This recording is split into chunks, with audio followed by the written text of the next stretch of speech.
Welcome to Scrunchy Time. I'm Nicole Hegstead, your fertility advocate. After 6 years of infertility and 3 miscarriages, I decided that I needed to become the advocate for my own body.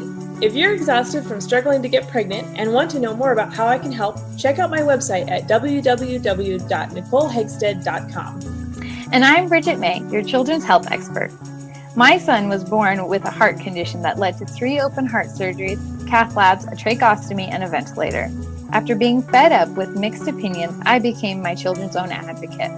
If your child's health is lacking, then check out my website at www.bridgetmay.com to find out more how I can help. Put your hair up and pay attention while we discuss today's hottest topics concerning female hormones and healthy kiddos. We aren't silky. We aren't crunchy. We're scrunchy. And welcome back to Scrunchy Time. This is our 3rd episode of Scrunchy Time. And today we are going to talk about cloth in the home. So cloth diapers, cloth wipes, cloth pads, nursing pads. Nicole's going to touch a little bit on the menstrual cup as well as an alternative and why. So why we want to get away from the traditional pads and tampons and diapers and Huggies and all of that in the store. So yes, very excited for this topic. It's definitely a big deal in our society. We have way too much plastic, way too many disposable items, and it's really, really important to our health. So do you want me to start with the pads first, or do you want to start with the cloth first?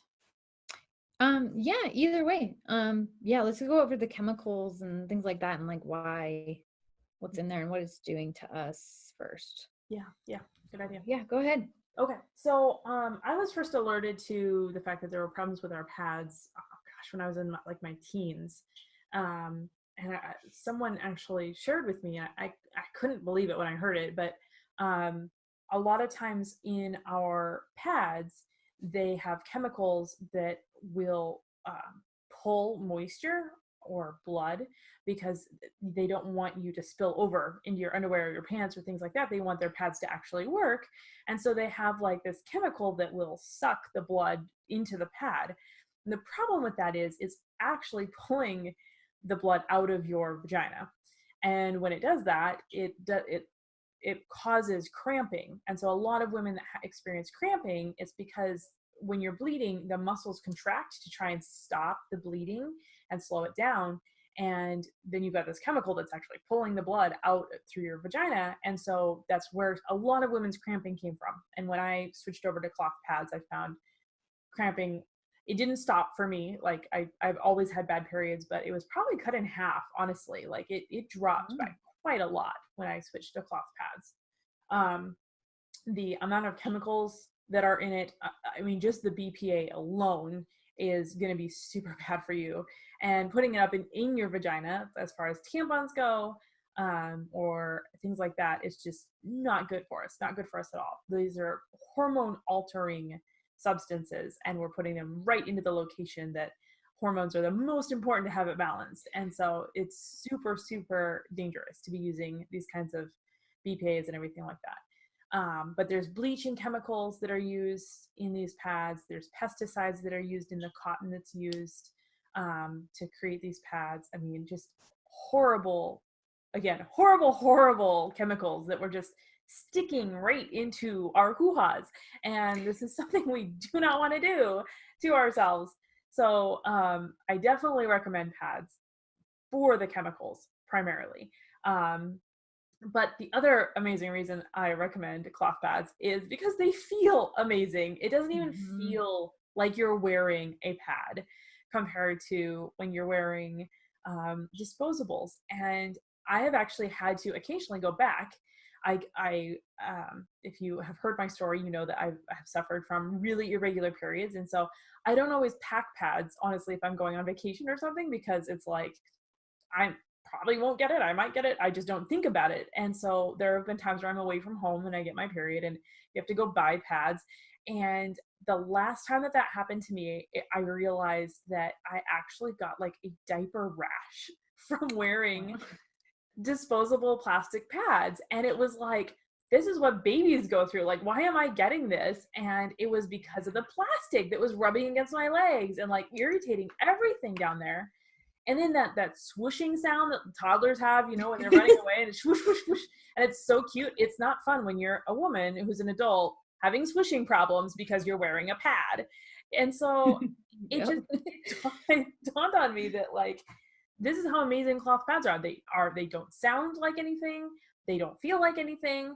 Half the time I pull my underwear down if I'm on my period and I'm like, oh yeah, I'm on my period, because I forgot that I was wearing a pad.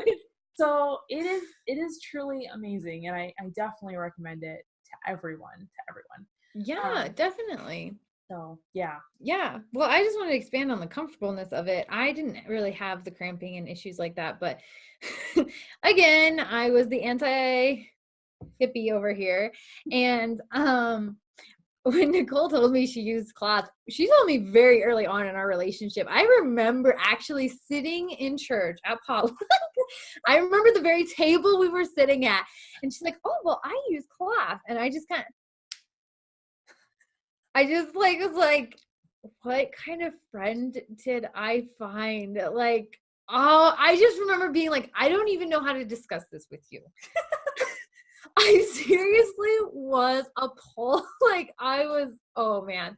Yeah, I just remember leaving and just being like, I did not even know this till just now. oh, you didn't? Oh my gosh. Well, yeah. And then at the time, like, oh my gosh, you talked about cleaning them. And I was just like, how could you even think? Oh my goodness. Like, I was totally shocked. So anyway, yes.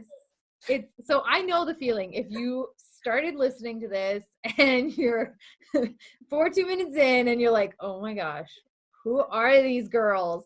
I understand, but listen, keep listening. Honestly, it's worth a try, because yeah, the comfortableness of it. So I switched because I just started becoming more and more aware, and I was pregnant actually. So I remember I bought postpartum cloth pads off Etsy at the time, and was preparing for that. Don't know. I really don't remember why I all of a sudden was convinced that I should do this. This was, 4 years ago almost. And, but I did. And, I would wear them. Even I got them and I just kind of worn a panty liner just because I just don't like to be damp.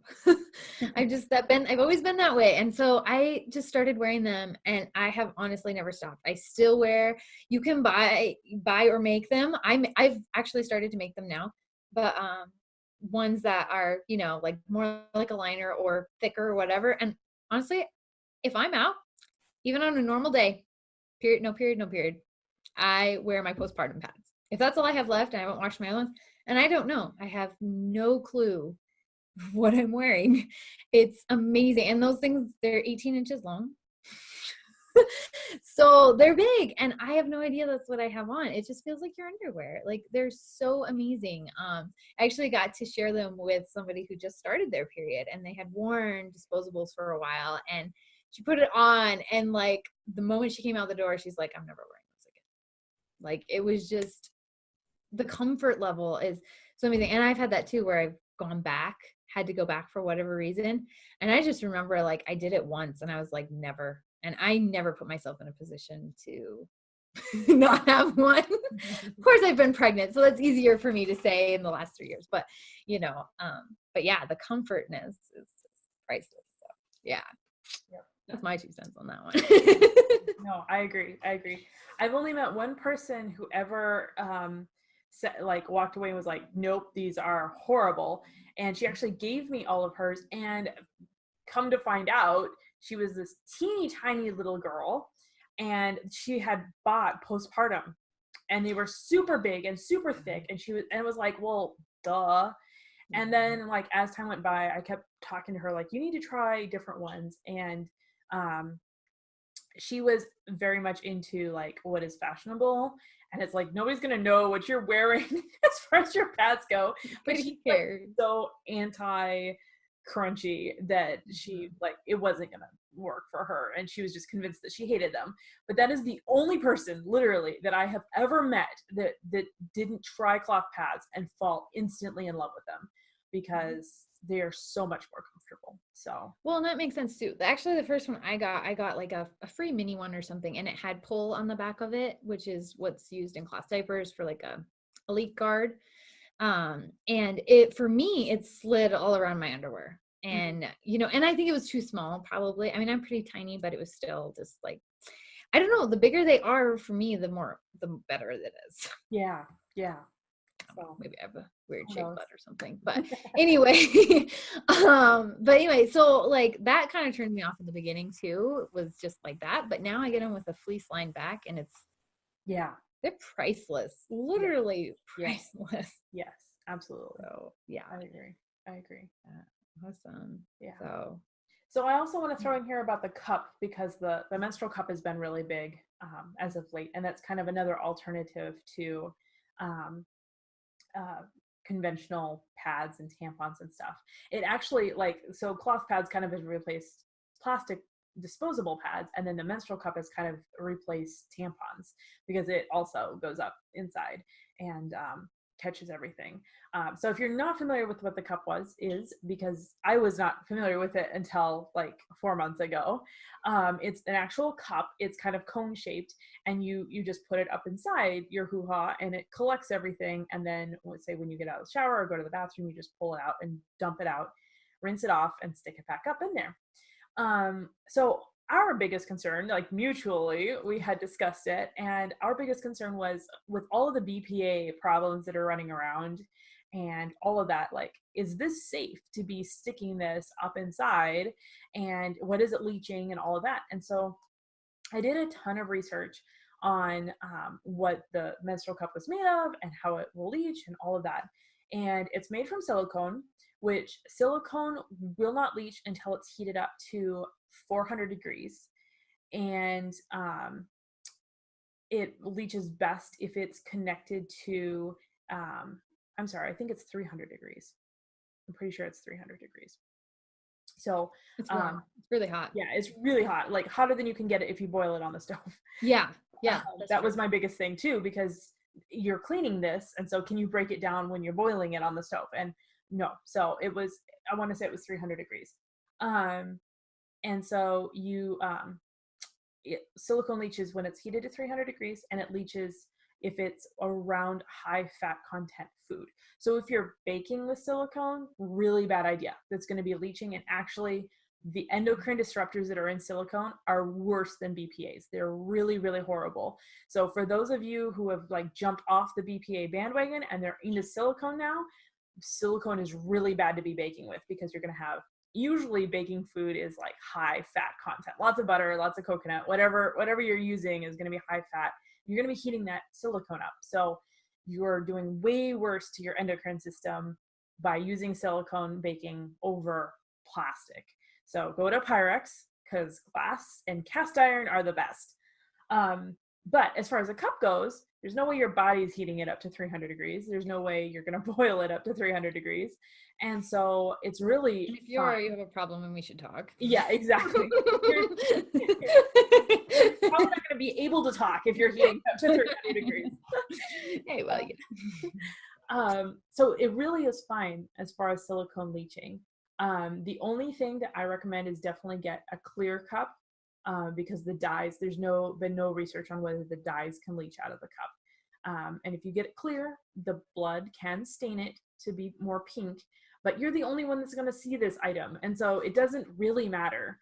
And then the best way to test it and make sure that the silicone is pure and doesn't have any additives is to take the cup and twist it, and it should stay clear. If it turns like a white or any other discoloration, that's an impurity that's in the silicone. So you don't want to use something like that, because that could leach. I'm not saying it will, but it could leach whatever that other impurity is into your system. So, and then the very last thing about the cup is toxic shock syndrome. You actually have a higher risk of toxic shock syndrome with the cup than you do with a tampon that you stick up there, because there's no oxygen getting around anything with the cup. So I definitely recommend, it's like 4 hours, I think. Whereas with tampons, isn't it like 8 hours? I think so. That's what I've heard. So it's like half the time that you need to be switching it out, which a lot of people like the cup because they say, well, I can work and I don't need to worry about changing my pad a lot. But to me, it's like, well, is it that much easier if you've got to find a bathroom every 4 hours and watch the clock like a hawk? Like that was really concerning to me. So definitely don't sleep with it. Use cloth pads when you sleep. Maybe use the menstrual cup during the day, but be sure you're on top of changing it, because that can really, like, you don't want toxic shock syndrome, obviously, for obvious reasons. So that's really all that I have to say about the cup. Would there might be some sanitary things to watch out there too. Like if you're changing it in a public restroom, make sure you're washing it really well before you stick it back up there and all of that too. Absolutely. Yeah. So yeah. Maybe use the rules for, like, how when you go into, like, you're leaving a restroom, you don't touch any door handles and stuff. Try to do that when you're going in. So that way your hands are clean, or wash your hands and then go into the stall and then use your sleeve to lock it. Just throwing out ideas, like, don't touch a lot of stuff. Fingers up there. Yeah. So definitely. Yeah, definitely. And then I know some people wear a liner with the cup. Well, that doesn't help, because then you've got a plastic pad right back there. So make sure you're wearing like a cloth pad as well with it if you're doing that too. Because I know I've heard that they still wear a liner and stuff. I haven't tried it yet. I have yet to try either. I went in to buy one and it was like $40, and I was like, oh, okay, I'm going, like, another day. Yeah. But it would save you money. Like, absolutely. That's the thing too, like with cloth pads and stuff. I know when you buy them, they are, between $10 and $14 a piece. And, you want a stash of at least 5 or so on them. I also notice I change cloth pads less often. I'm not super, super heavy, but, I honestly don't change them that often. I really, half as much. And then, but I, like I said, I made mine this time around, and I made them. They're not the big postpartum size, but so they're my size that I like. I've, measured them and everything. I have a pattern I've worked out, but I used all the material that they would use for a postpartum pad. And so they're super, going to hold whatever comes at them. Yeah. And they still came out to like $3 a piece.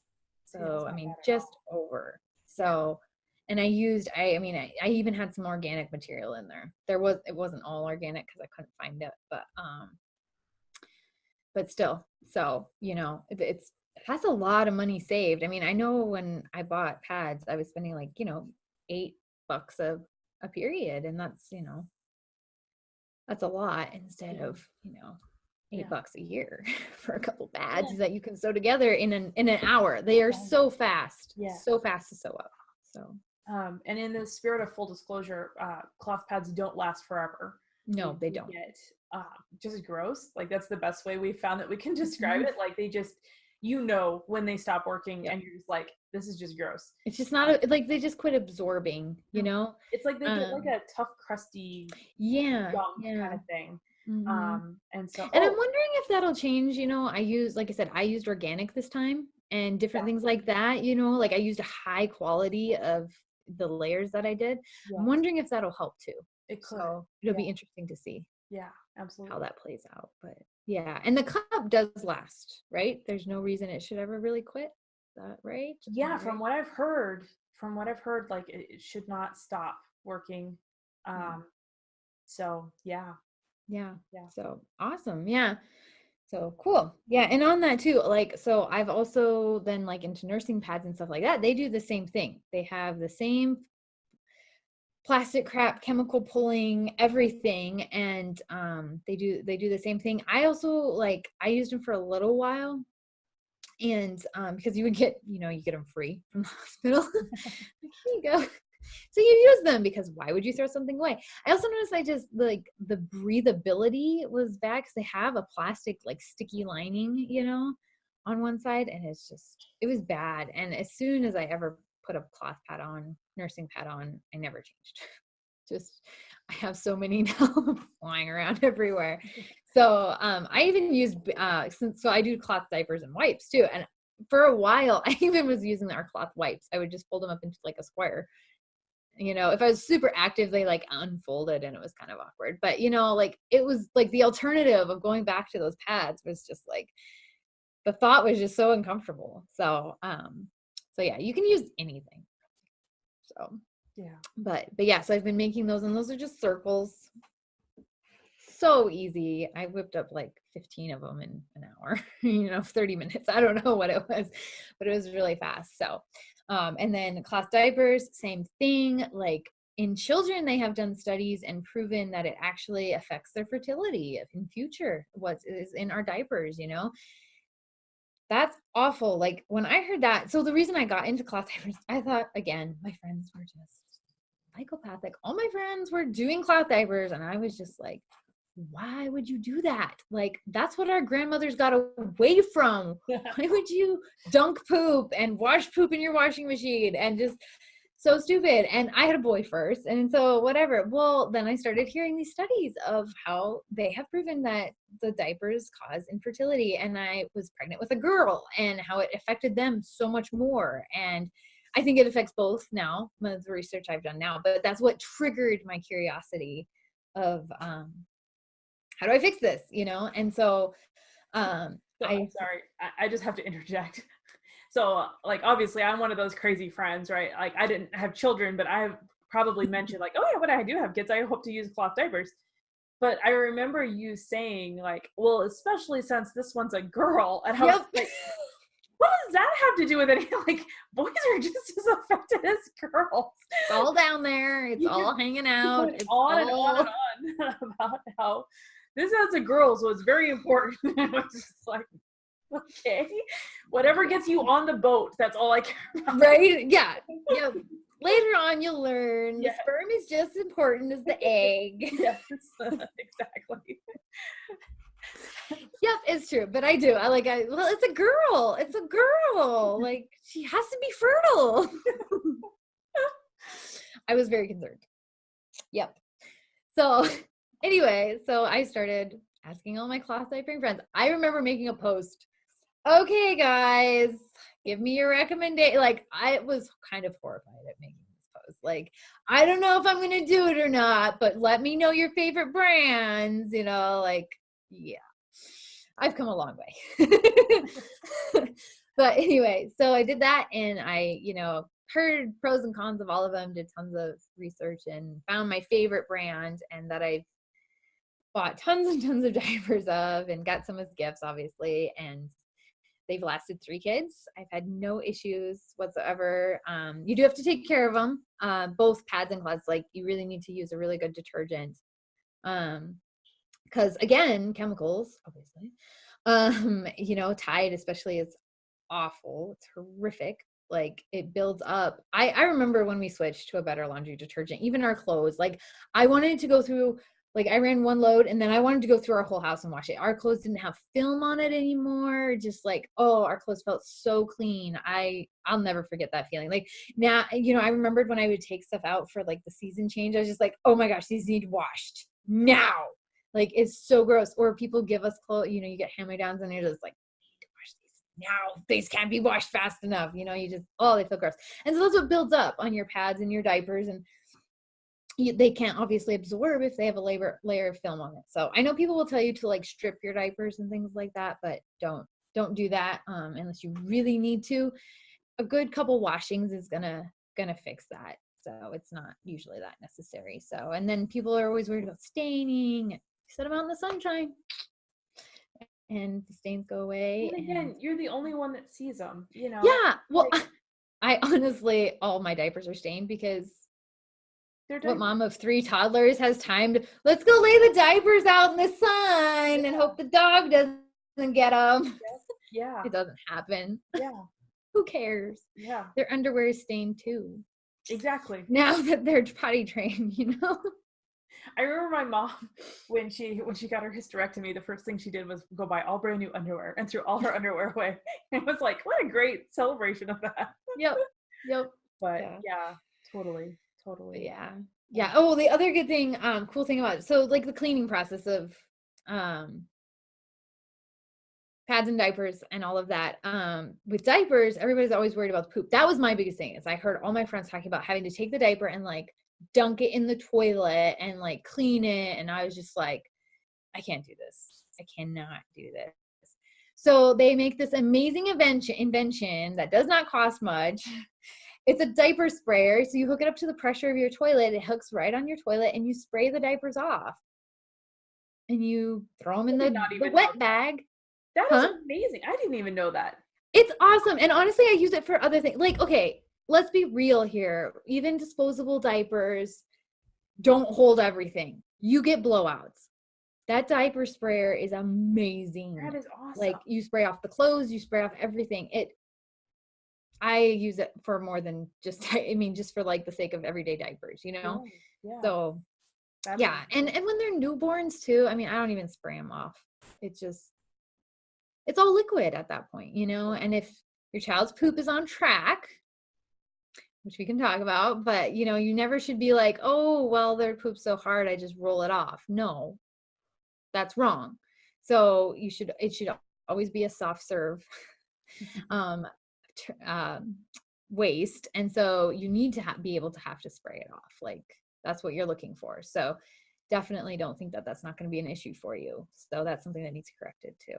Yeah. So, but yeah, the diaper sprayer is on point. And then they make wet bags. You know, I always thought like going out too, even with cloth pads. Well, what do I do with it when I change? And they make wet bags. I mean, I have one little one for my pads and stuff, nursing pads and pads. And then they make just a bag. Mm-hmm. You never smell anything again if your child's poop is so rank that you can't carry it around with you for the afternoon. We need to talk because that's not normal. And I've never had a problem where anybody say like, do you have a poopy diaper? No, never get that. I carry them around all the time. So yeah. So if you have questions about your kid's poop, or it's any of those things that Bridget just said, reach out to her or check out her book, because she has a book on Amazon, and it's all about your kid's poop, and it's awesome. I learned stuff that I didn't know, so that was really cool. But I wanted to mention too about cleaning your pads, because it's a little different. So you can, back when I had really, really heavy periods, I would do one of two things. I would either plug up the sink and just fill it with water and throw the pad in and just let it soak. Sometimes my husband walked in on that, and I have an amazing husband, and he would just be like, oh, you're on your period. You know, some husbands would not appreciate that. And so I totally understand that. So the other thing I do is I throw it on the floor of the shower when I take a shower. And then I let it fill up.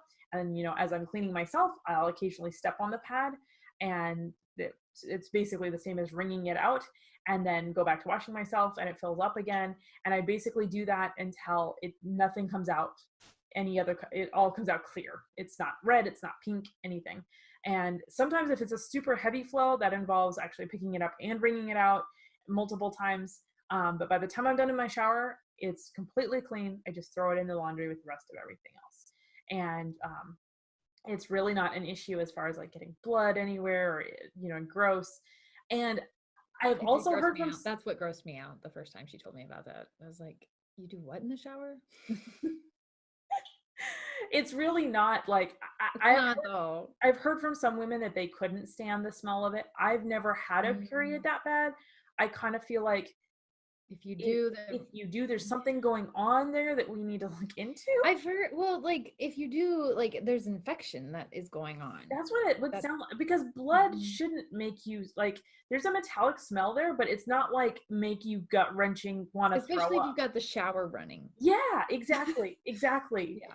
So I would really want to look into that if that's something that you're like, wow, it just makes me want to puke everywhere. Or is it implantation bleeding and you're actually pregnant? Like, I could see that. So, you know, if it's making you nauseous because you're pregnant, then that could be something. But if it's just a period and you're feeling sick, that shouldn't be going on. So other than that, it's super easy to clean it out, and it's really not that big of a deal. So yeah, and I had like a medium flow. I never did that, and I just threw them in the wash.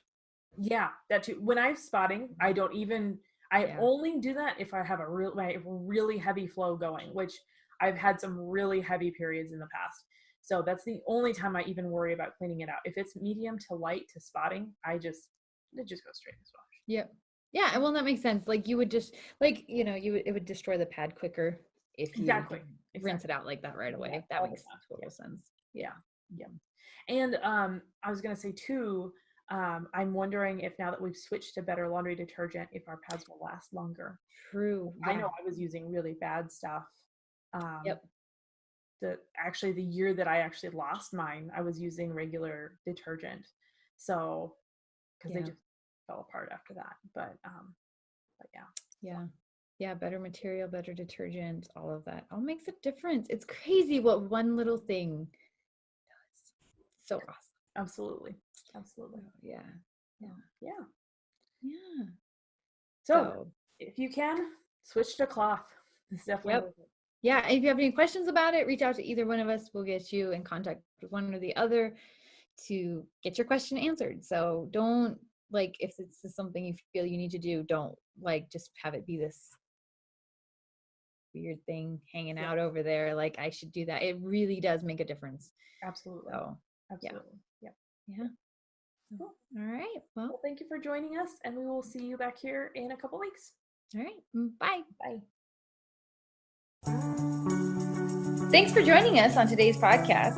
If you'd like to know more about our programs or watch the podcast in video form, you can visit our websites, where we also share links and resources concerning the different topics that we have discussed. Check me out at www.nicolehegstead.com. And check me out at www.bridgetmay.com. See you next time.